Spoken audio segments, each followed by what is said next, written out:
This episode of Wheat Pete's Word is brought to you by Syngenta. Harvest season is here, and your friends at Syngenta want to extend a heartfelt wish for a safe and productive harvest season. Take extra care on the public roadways. Your safety matters as much as your yield. Your family is counting on your safe return home each night.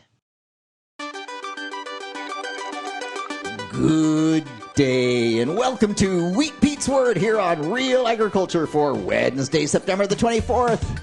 On this episode of the Word, harvest updates. Yes, the amazing, because there is some amazing, the bad, and unfortunately also the ugly. That's what's out there in Ontario.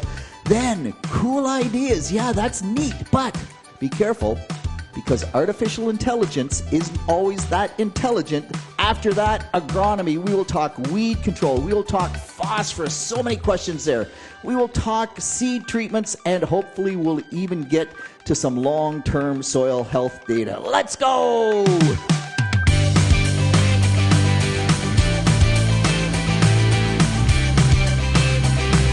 Yes, Monday night.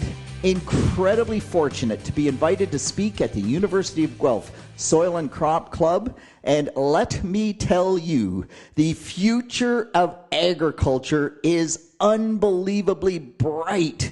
There were about 60 kids in the room, give or take, and young adults, actually not kids, young adults. They were there of their own volition. This is not part of their course curriculum. And they were engaged, they were challenging, they were questioning, and they were listening. It was just such a great night for me. Sometimes you worry about where ag will end up. Don't worry. We have lots of bright young talent coming into the agricultural industry, and that's going to be the highlight maybe of my year this year, because wow, just fun to have those young people so engaged. And rain, yes, finally some rain. What's amazing is some people have gotten a significant amount, but a lot of growers in Ontario, even though it has started raining since Monday or Sunday, I guess it was actually Sunday night it started raining, a lot of growers getting showers, little light showers, but not significant amounts of rainfall yet. So it's good that we're getting some moisture. We're able actually to get a little bit of moisture back into the beans, because so many beans were coming out of the field at soybeans at 8%. Edible beans, where growers were just told, no, you can't bring them anymore. They're 12%. We can't deal with these. We're just going to split seed coats. And so we had to put harvest on hold. So some moisture to do all the things we need to do. Fortunately, so far, nowhere has gotten enough rainfall to really turn things the other way, because oftentimes when you're in a drought, once it starts to rain, it doesn't shut down and we get too much rainfall. Touch wood, that hasn't happened yet and hopefully does not. Really interesting, though, talking with Kennedy, what he has noticed is that even with the rainy days we're having, that the beans are not re-wetting the way that we would normally expect them to. And in particular, the large seeded edibles seem to be the worst. So 100% correct. Even in the soybeans where we get moisture, they're not re-wetting up to the big juicy ones that we'd expect to see very quickly. And that is because of the dry weather. We just have more waxy seed coats. The plants were just trying to do everything they could to retain moisture.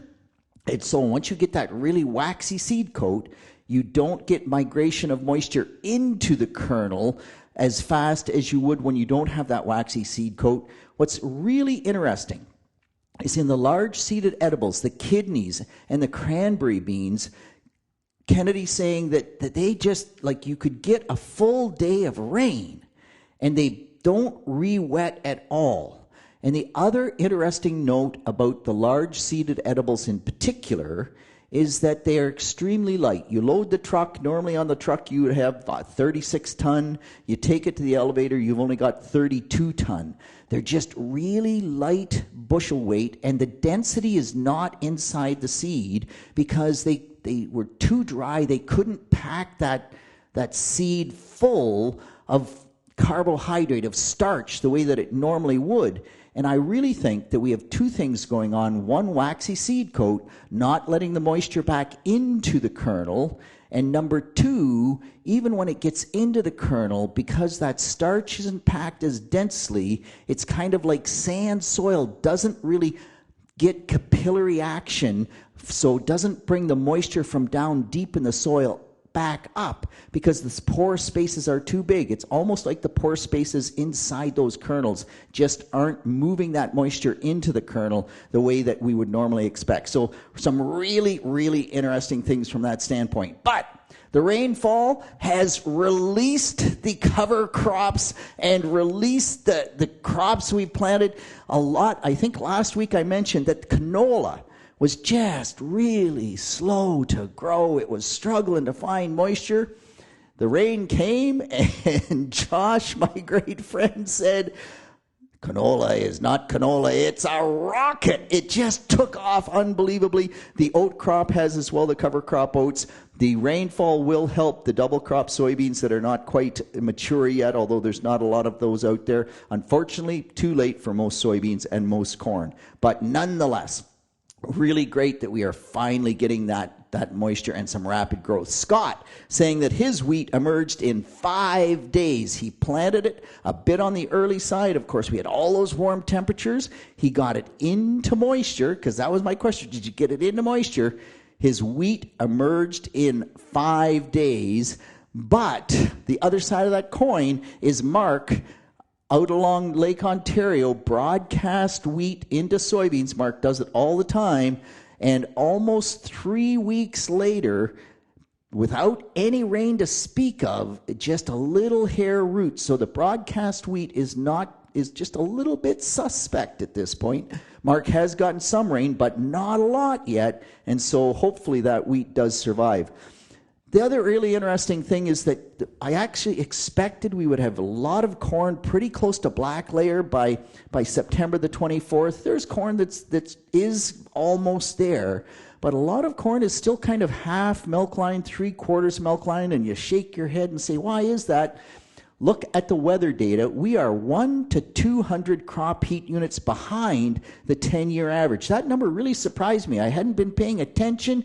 We had good heat through the summer, but once it changed, it went cold, and there was enough cold period and enough cool temperatures in the spring that we're behind that 10-year average, and that's why the corn is maybe just a little bit behind in maturity of what we would expect. On the other hand, the dry weather in some cases has driven it to maturity more quickly than we would like. And hey, here's a note from Lindsay Smith here at Real Ag. They got frost on Friday and Saturday nights. Enough frost, she's up in Renfrew County, that it actually took the leaves off the corn plants. It wasn't cold it wasn't that cold. It didn't get super cold, but it was cold for an extended period of time over both nights, and it was just enough to take the leaves off the corn crop. Not a big deal from a yield perspective, but just one of those things that happen. Okay, some cool ideas or some cool updates. Bill sending me a note saying, Peter, you talk about education. Wow, we got educated. We went to see the film We Lend a Hand. It's about the farmerettes in World War II. So these were, the men had gone to war. Back then it was men went to war, just the way it was. And so we still needed to pick the fruit, pick the vegetables. We still needed labor on the farm. And there was a whole lot of women from the urban centers that went out and filled those roles. They're called the farmerettes. If you've never seen that film, I really recommend that you do it. And here's a really cool idea. So Michael Steele, he's on Twitter. You can follow him. But he said, here's a good trick. Use ChatGPT and upload your combine manual, your combine parts list, your repair manual, and whatever else you can find about your particular combine into ChatGPT. When you're in the field, you look in the bin, I have too many splits. You can ask that job in ChatGPT, and it will fire back, do this, do that.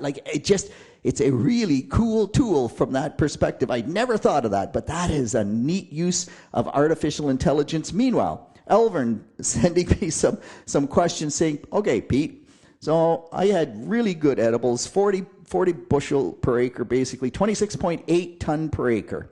But I harvested them at 15.5% moisture. And you talk on the word about how, you lose yield when you're over dry. 18 is what they should be. So I just typed that into Google, and Google's AI came back and said that 26.8 tons at 15.5% moisture would be 29 tons at 18%. Is that right? And you just go like, ding, ding, ding, ding, not a chance. Come on, people, think about that. That is way crazy. That's an added 2.2 tons, which would be almost 10%. It doesn't work that way. So in this case, artificial intelligence was not that intelligent. The actual number, and I don't know why, but it did a third step. It went through the math on Google in the AI section, and step 1 was correct, and step 2 was correct, and they needed to stop at step 2, but they did a step 3 that just made no sense. The right answer, 26.8 ton at 15.5 moisture is 27.6 tons, so you gain 0.8 ton in total. It wasn't per acre, sorry, in total at 18% moisture. So just be careful. Make sure you have your critical thinking skills engaged. On the yield front, we go to the dry part of central Ontario. They are harvesting a lot of 18 to 20 bushel soybeans. The good ones are kind of 36 to 40. Meanwhile, we get to the other end of the spectrum, and Joe reporting at 30-acre field. It's a pet field. It always does super well, and he was incredibly dry. But that field has the moisture holding capacity, and I talked about this with the students at the University of Guelph and the importance of deep roots and access to deeper soil moisture. That field clearly has it, because even with no rainfall, 80 plus bushel per acre soybeans. Joe saying, yeah, my poor knolls on other fields are 20 bushels, so it's not all that good, but that field just shows you the potential. In Elgin County, they are the Cinderella zone this year. Trevor reporting record silage yields, best he's ever had. And Trevor's a pretty good farmer at the worst of times, so that must be very good corn silage. I didn't hear the actual number. On that note, Greg saying, hey, Peter, can you please tell people, don't report tons per acre of wet silage, because if it's 50% silage or 60% dry matter or 70%, it makes such a difference. We have to get back to reporting silage as tons of dry matter. And Greg, I agree. And by the way, it also bugs me when growers tell me, oh, I got eight big round bales per acre. Well, what big round bales? Because there's many different big round bales, and some of them might weigh 800 pounds, and some of them might weigh 400 pounds. So what does that mean? And then everybody in Eastern Ontario is now saying, are you going to go the next step, Johnson? Are you actually going to do it? Because when you go west of Toronto, all we talk about is bushels per acre. We don't understand what tons per acre are, but bushels is a volume measure, not a weight measure, and it means nothing. We all should talk tons per acre. The example is 200 bushel oats is about the same as 120 bushel wheat in terms of actual weight per acre coming off. And 200 bushel sounds way different and way better than 120 bushels per acre. Okay, one last quick note. Ben's sending me some really interesting yield maps from his soybean combine. Ben was combining soybeans. He started one evening, things had gotten dry through the day. The beans were at 10% moisture. He went back and finished the field the next morning as early as he could, some of it, and then the rest of it got done just kind of after lunch. Unbelievable. In the evening before, the beans were 10%. When he came back the next morning, they had re-wet. They were at 12 to 13% moisture. And when you looked at the yield map, that meant a difference of 2 to 4 bushels per acre. He lost 2 to 4 bushels per acre when he combined them super dry. And that may be that there was more splits or more shatter loss at the header. One question for all the yield monitor experts out there, in the yield monitor software, because I don't know this, I know in the yield monitor software that if beans are 13% dry and you combine them at 18%, the yield monitor corrects for that. But if they get to 10%, does the yield monitor correct back up to 13%? My guess is that it doesn't, because we don't get paid for that moisture. But if it does not correct for that, then the 2 to 4 bushel yield loss is actually just that difference in moisture, or at least that's a big part of it. So anyway, cool just to see that on a yield map. It stood out like a sore thumb. Going to move on, need to talk about weed control. So Evan saying, Pete, ryegrass.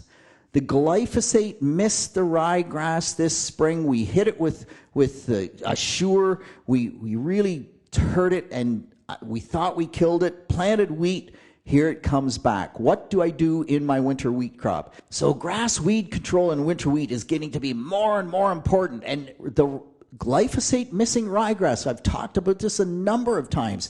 That absolutely happens if you happen to spray it at the wrong growth stage of the ryegrass. It is essentially resistant, which is weird because earlier it is susceptible and later is susceptible. But in that stem elongation stage, just about can't kill it. In winter wheat, you have 3 options now.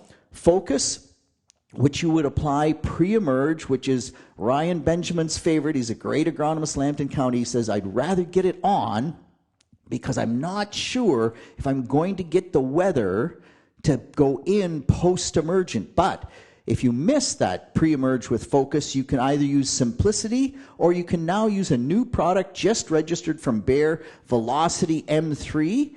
And so lots of options, both Simplicity and Velocity M3, and also the Focus. Like all of those products do have broadleaf control as well. They're not cheap, but they do an excellent job on ryegrass. On that note, for fall weed control, and this is not in wheat, but this is just fall weed control in general, Mike Cobra has an incredible article posted up on Field Crop News. It's this week's Field Crop Report, I believe. But he runs through it. We'll link it in the post. But here's the Coles Notes version. Use the most effective herbicide and look at the rate, because glyphosate is always the base, but on many different weed species, the minimum in fall weed control is 1.3 liters per acre of a 540 glyphosate, and in some cases we're up to 1.8 or maybe even 2 liters per acre of that 540. So it's an effective herbicide at the right rate. Look at your tank mix partners, and Mike has done a super job of saying, what the tank mix partner, what weeds it happens to control. And then the other things he throws out there is try to have 8 degrees Celsius for 2 hours after you apply. You just get better uptake.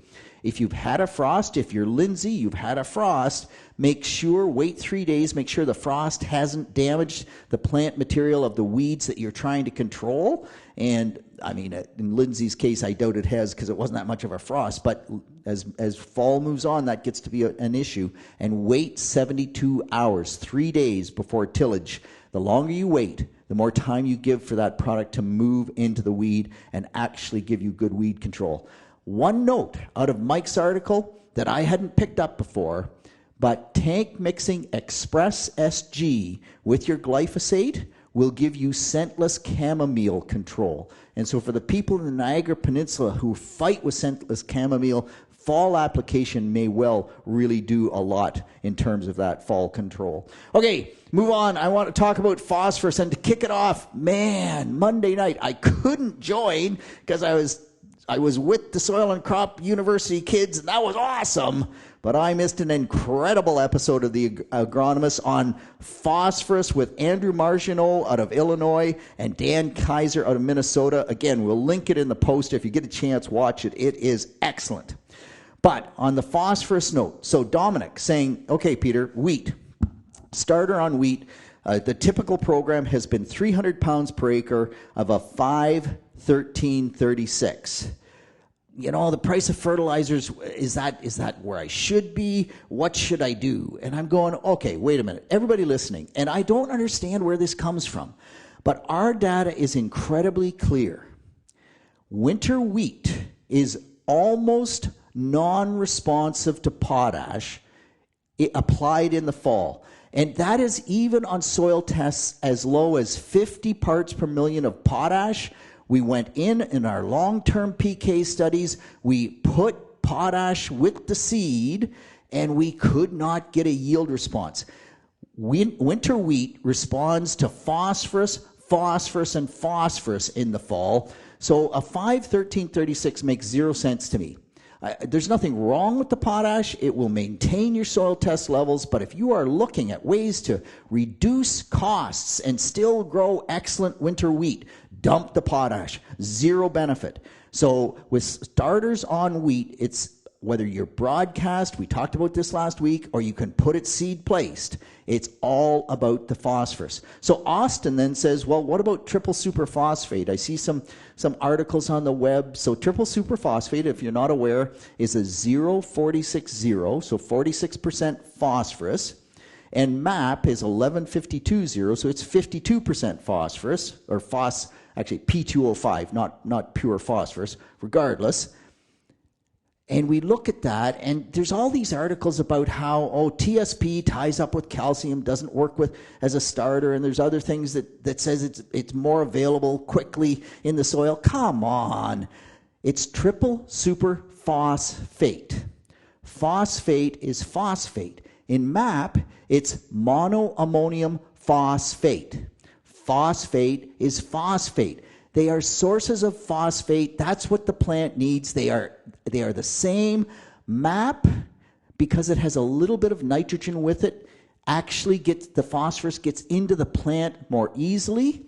And when you look at the difference in cost, if I'm in a situation where the nitrogen value in MAP is 0, so I'm broadcasting phosphorus after my soybeans, and that field's going to corn next spring, and I'm just trying to maintain my soil test, well, triple superphosphate is a cheaper source of just phosphate, so that's the one to use. But if I'm ahead of wheat, if I'm using it as a wheat starter, the nitrogen now has value. As soon as you put any value to the nitrogen, the phosphorus in MAP is cheaper, and that's what you should buy. On that note, Ben out of Michigan saying, hey, Peter, Crystal Green, this struvite phosphorus, they're telling me it's more plant available. Man, we have 0 research to say that it is more plant available. Just get over that concept. It is, by the way, we will have a presentation at the Southwest Ag Conference on struvite phosphorus, and it does look like it could be an environmental win. But from an agronomic standpoint, it just is not any better than MAP. It's more expensive, and so at the very most, you're using it in a blend with MAP. You're not using pure Crystal Green, and in fact, probably from an economic standpoint, you just use MAP. We'll have to sort out that environmental benefit and whether or not we can turn that into an economic win as well. And with that, I didn't get to seed treatments. That's a small one. I will mention quickly that James at Cache Bay asked earlier about barley yellow dwarf virus in his wheat. I just finished a great conversation with Ben from Temiskaming Ag up there. Barley yellow dwarf virus, for whatever reason, mostly aphids like oats better than wheat. In northern Ontario this year, it looks like the aphids loved the spring wheat and the winter wheat crops, and they are just hammered, I say hammered, by barley yellow dwarf virus, and the cruiser seed treatment did not do enough. And so we have to get better on barley yellow dwarf virus, just becoming a much bigger issue across cereal crops in the province of Ontario. And with that, I am out of time. That's it. That's all on behalf of the team here at Real Agriculture. This is Wheat Beat with the Word for Wednesday, the 24th of September. Hey, keep the feedback coming, man. I live on feedback. I love the questions. And I will talk to you once again for way too long next Wednesday. See you then. Thank you for downloading this episode of Wheat Pete's Word, brought to you by Syngenta. Remember to take those extra moments for safety checks, adequate rest, and staying alert in the field this harvest season. Your team at Syngenta wants you to remember that your most valuable crop is you.